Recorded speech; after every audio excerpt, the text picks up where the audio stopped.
Visual Editor, first of all, you can drag the lower corner to give yourself a little bit more screen real estate. You see that? And the other thing is that you're going to want to do is you're going to click this little command here called Show Hide Kitchen Sink, because that opens up another row of command buttons that you're going to need. Okay? Now the other thing to notice is that there's a visual tab and there's an HTML tab. So you're going to write another paragraph, and this is the second paragraph. And if you were to put HTML on the site, and like say this is bold, you can highlight that text, and you can click any of these, this bold, italic, or overstrike here will bold the text. And then if you look at the HTML, you will see the HTML version of that page. All right. So remember, whenever you're working on the web, you are going to be working directly or indirectly in HTML. And what happens is that the visual tab hides the HTML for you. But if you want sort of a really fine control of your site, you may need to go into the HTML tab at some point. Sooner or later, you are going to need to go into the HTML tab. And you can see, for example, this is called an HTML tag strong, and the end strong basically makes this text bold. So you can say this is italic. Just select that, hit the italic button, so forth. Okay. You can do unnumbered list, list 2, using this here, unnumbered list. And you can do a numbered list, same idea. Then you can left justify, center, right justify. The other thing that you need to know is how to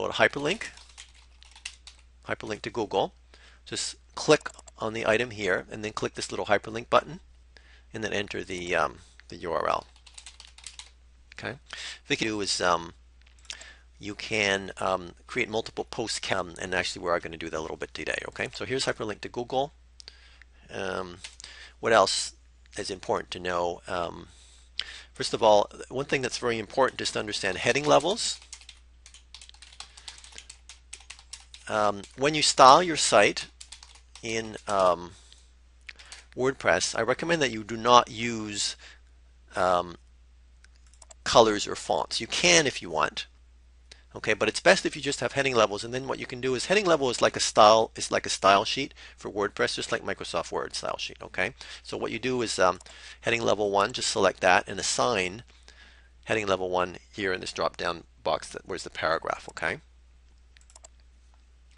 and then heading level 2, just assign that, and heading level 3, and these will be styled with font sizes and colors that you can control through your theme's style sheet.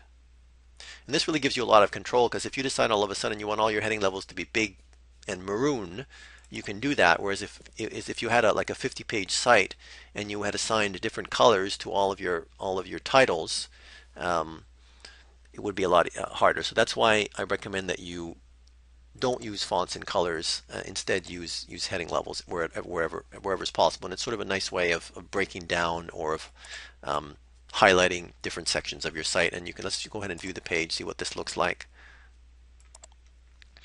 Okay, this is bold, this is italic, a numbered list, bulleted list, and heading level 1, heading level 2, heading level 3. You see they all appear differently, and we could actually fairly easily change the colors or the sizes of that. When you get into the CSS, we're going to learn how to style heading levels. Okay.